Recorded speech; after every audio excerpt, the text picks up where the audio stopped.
Buenas noches. Hoy les traigo una historia de Reddit de manera anónima. La hacienda maldita. Fue algo extraño que pasó con mi familia. Creí que solamente se trataba de una sugestión, pero no pienso que sea solamente casualidad. Sinceramente, no creo mucho en estas cosas, pero cuando tuve una novia que era creyente, volví a recordar pasajes extraños de mi vida en mi país de origen, Perú.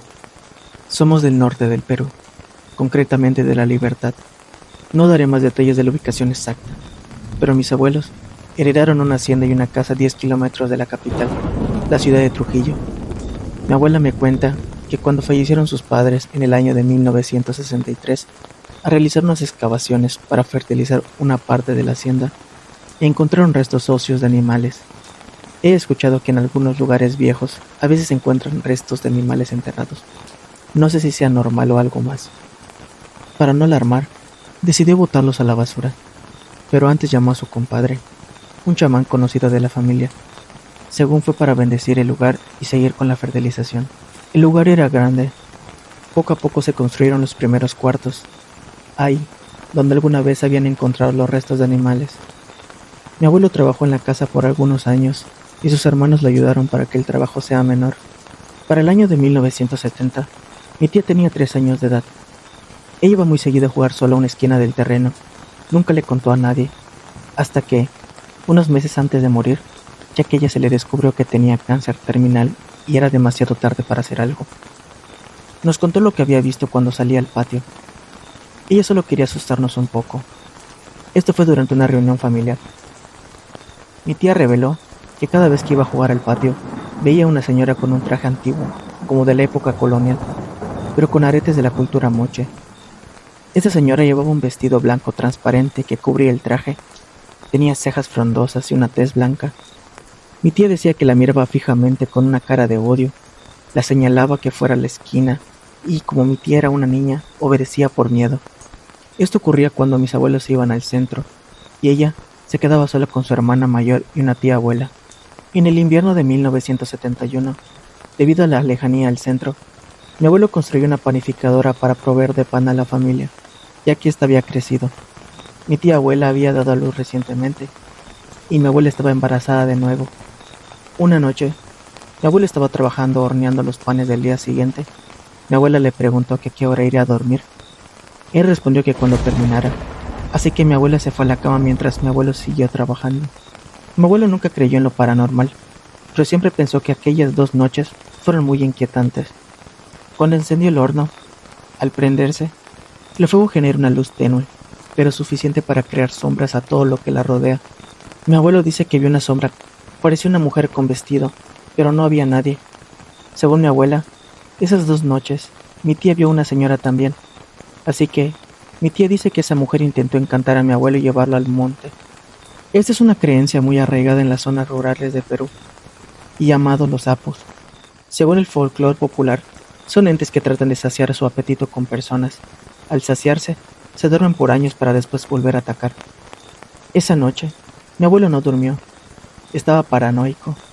Mi abuela le llevó comida y agua al día siguiente, pero esas 2 noches dice ella que hablaba solo. Silbaba y se reía.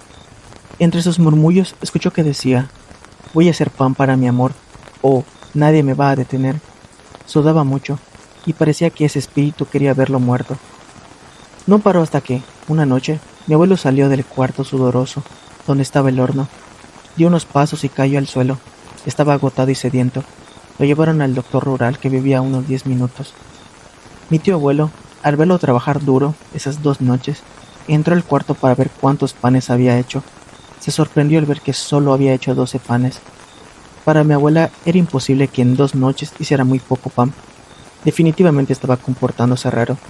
Después de eso, mi abuelo enfermó, así que desmantelaron el horno y lo convirtieron en un depósito para cosechas. Después de algunos años, mis tíos habían crecido y la familia se había expandido. En 1979, mi tío mayor fue acosado de nuevo por esta mujer. Él tenía 15 años para ese entonces.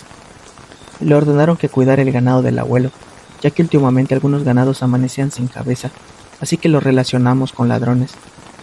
Una noche, llevaba una pequeña radio portátil y una lámpara de queroseno. De repente, un ventarrón hizo caer su radio y apagar su lámpara. Al recoger la radio con estática, Vi una silueta oscura, alta, con ojos blancos, sin pupilas. Con mucho valor se levantó y le preguntó que qué quería. La figura se desvaneció al instante. Sin pensarlo mucho, corrió hasta la puerta, encendió la luz del patio y se quedó allí a dormir. En 1995, el más joven de mis tíos, con apenas 12 años, solía quedarse hasta tarde atrapando luciérnagas en la hacienda. Siempre silbaba mientras jugaba, pero esa noche notó que le respondían igual con un silbido. Era un sonido parecido al de un grillo. Pensó que era casualidad.